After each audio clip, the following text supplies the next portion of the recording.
Imagine this: New York, that indomitable colossus of glass and steel, where the heartbeat of millions throbs through endless avenues, and skyscrapers claw at the heavens as if desperate to erase the whispers of yesteryear. Yet beneath the asphalt veins and the neon blaze of Times Square lies an ancient shadow, an echo from the 18th century, when the city was no more than a colonial harbor clinging to the southern tip of Manhattan. Amid narrow lanes of timbered houses and the clamor of bustling docks, life simmered with intrigue, dread, and secrets society would rather entomb forever. These enigmas aren't the stuff of midnight tales spun by firelight. They're etched in dusty archives, unearthed by archaeologists' spades, and affirmed by the unrelenting truths of history. Today, we plunge into this abyss, unveiling the forbidden chapters of New York's past, from the brutal commerce in human destinies to the concealed engines of empire building, from the hysteria of rebellions to the scars of wars and plagues. Are you prepared to confront the history the city strives to forget? Let us commence at the very core of the darkness, with slavery, the hidden bedrock upon which this metropolis was forged, shrouded beneath myths of a free North.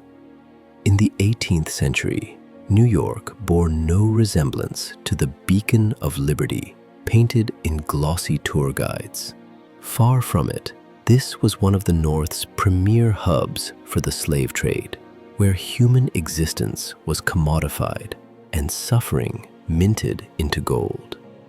Slavery took root here as early as 1626, with the Dutch founding New Amsterdam, and it persisted until 1827, ensnaring entire lineages of Africans hauled across the Atlantic in shackles.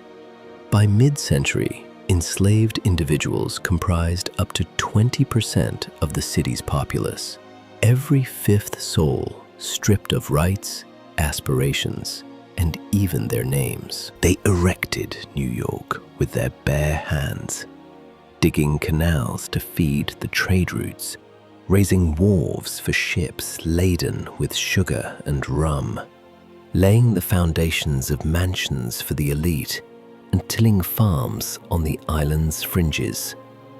Yet behind this daily toil lurked a vast apparatus that positioned New York as the second largest slave trading port after Charleston. Indeed, in that era, the city harbored more enslaved Africans than any other in the British American colonies, save one. A fact borne out by colonial censuses and ledgers, where thousands of imported souls were meticulously tallied. The city's economy intertwined inextricably with the triangular trade. Vessels from New York sailed forth with rum and goods to Africa, bartering for captives who were then ferried to the Caribbean or directly to the harbor, only to return with sugar and cotton bound for Europe. Profits soared to dizzying heights. Slave prices in New York ballooned tenfold over African rates, and local merchants like the Livingstons or Morrises amassed fortunes on this grim chain. This reality is often hushed. After all, the North casts itself as the cradle of abolitionism, not a complicit partner. The vaults of the New York Historical Society brim with contracts depicting people as property, complete with appraisals of quality and age. This isn't mere trivia, it's the root from which sprouted today's financial epicenter, and to overlook it is to blind oneself to how the city rose on shattered lives. Now envision the epicenter of this barter, the spot where humanity dissolved into bids and bargains. At the corner of Wall Street and Water Street, from 1711 to 1762, operated the official slave market, the first of its kind in North America. There, where Wall Street now hums with banks and suited traders darting like shadows, once echoed the auctioneer's chants, the clank of irons, and the wails of despair. Established by British decree, this bazaar trafficked in thousands of Africans, delivered aboard ships such as the Henrietta Marie or the Sally. Colonial Council records attest, auctions unfolded publicly, advertised in broadsheets, with slaves categorized by utility, sturdy men for grueling toil, women for household drudgery, children as future investments. Not a single plaque or monument marks the site, as if the city scrubbed this episode to preserve its veneer of advancement. Yet archaeological digs bolster the narrative. Excavations in Lower Manhattan have yielded chains, manacles, and even personal relics of the enslaved, like African talismans concealed from overseers. This locale epitomizes New York as an island of slaves, a phrase historians employ to capture its imperial role. Suppressing this truth forms part of a grander tale. The city that boasts of liberty was, in truth, erected on exploitation, and unearthing it reshapes our gaze upon its legacy eternally. Paranoia and terror toward the exploited peaked in 1741, a year when New York succumbed to a tide of suspicions that erupted into savage retribution. That spring, the city trembled under a string of enigmatic blazes, 10 in mere weeks, devouring wooden abodes, warehouses, and even the fort itself. The air reeked of smoke, while colonists' minds brimmed with horror at the prospect of uprising. White inhabitants, rattled by rumors of slave revolts elsewhere in the colonies, concluded it was a conspiracy, an alliance of enslaved Africans, impoverished Irish whites, and Spanish spies plotting to raze New York to ashes, slaughter the gentry, and seize dominion. Pledges of liberty and equality purportedly circulated in taverns like Hewson's, where the disaffected convened. Panic ignited like wildfire. Nearly 200 were seized, including women and youths, interrogated under torment, limbs twisted, flesh seared with hot irons, coerced into denouncing kin and comrades. The outcome was nightmarish. Over 30 executed, 13 burned at the stake in public spectacle along the East River embankment. 17 dangled from gallows swaying in the harbor breeze. Many perished innocent, ensnared by the frenzy. This is no fable. Court transcripts published in the New York Gazette, Governor Clinton's dispatches, and eyewitness accounts endure in repositories, sketching a portrait of a witch hunt in colonial America. Scholars, poring over these papers, observe that any plot, if real, sprang from the desperation of the oppressed. Slaves glimpsing in the flames a path to emancipation.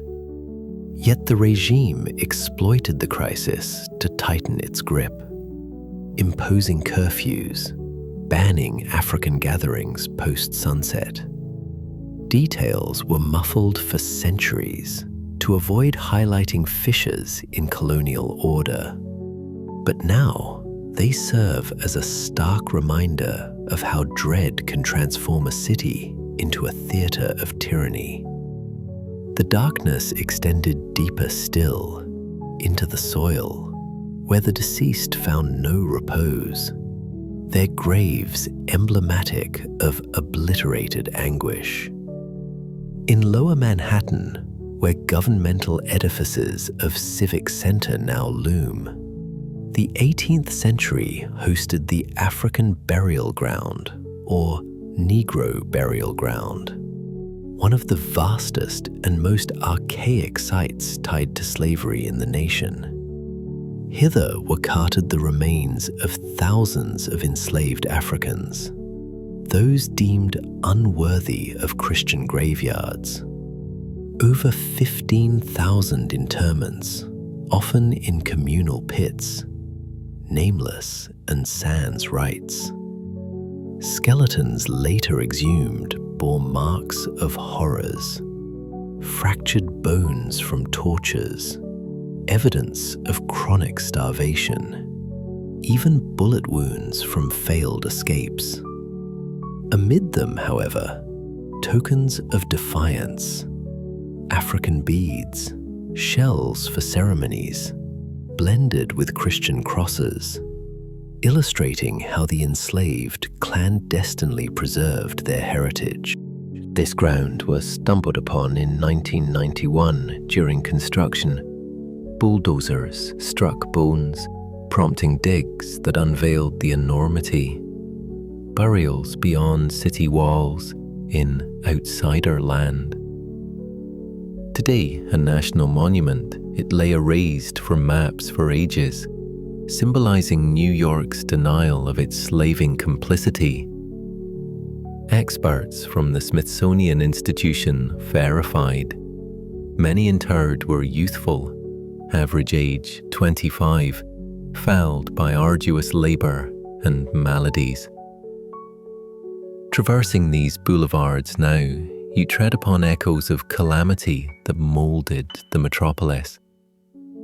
New York's 18th century veils concealed further mysteries linked to warfare and devastation that irrevocably altered its visage.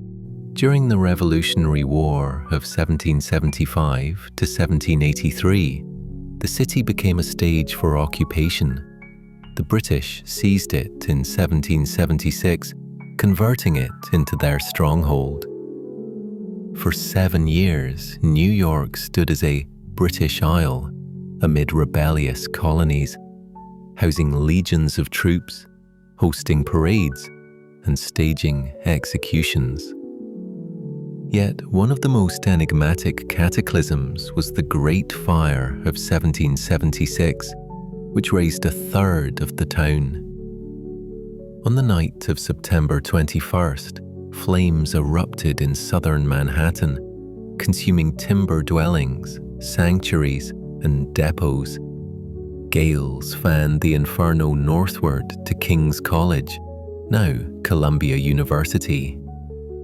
Hundreds perished, thousands rendered homeless. The Redcoats blamed patriots, alleging George Washington commanded the arson during retreat, though proof eludes.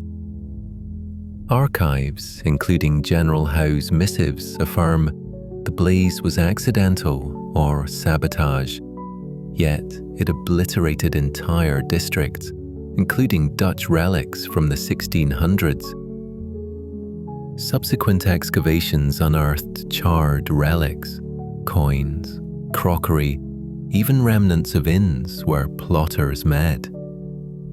This incident was downplayed to sidestep war's chaos, but it remade New York, new thoroughfares sprouting from the ashes. Another obscured facet, New York's hub for smuggling and piracy. The harbor moored vessels akin to Captain Kidd's, the infamous buccaneer hanged in 1701, whose treasures legendarily lurk nearby. Records confirm the city bartered with corsairs, swapping rum for bullion. In the 1770s, pre-revolution, tea parties simmered here, mirroring Boston's but lesser-known New Yorkers dumped tea overboard in protest against levies. A startling revelation from digs, the gunboat at Ground Zero. Beneath the Twin Tower site in 2010, unearthed an 18th century warship's remnants, likely British from the Revolution. Over 600 timber fragments, 2,000 artifacts, musket balls, buttons, ceramic mugs. The vessel, perhaps deliberately sunk in the 1780s to extend the shore, underscores how New York expanded via conflict. Plagues formed part of the gloom. Yellow fever outbreaks in 1798 to 1799 claimed thousands, turning the city spectral, streets deserted, corpses hauled to Potter's Field. Physicians like Benjamin Rush trialed bloodletting, exacerbating woes. Chronicles note, evacuations ensued, with the poor and enslaved suffering most acutely. Women played veiled roles in this realm of secrets, as spies like Agent 355 of the Culper Ring, a enigmatic lady aiding Washington.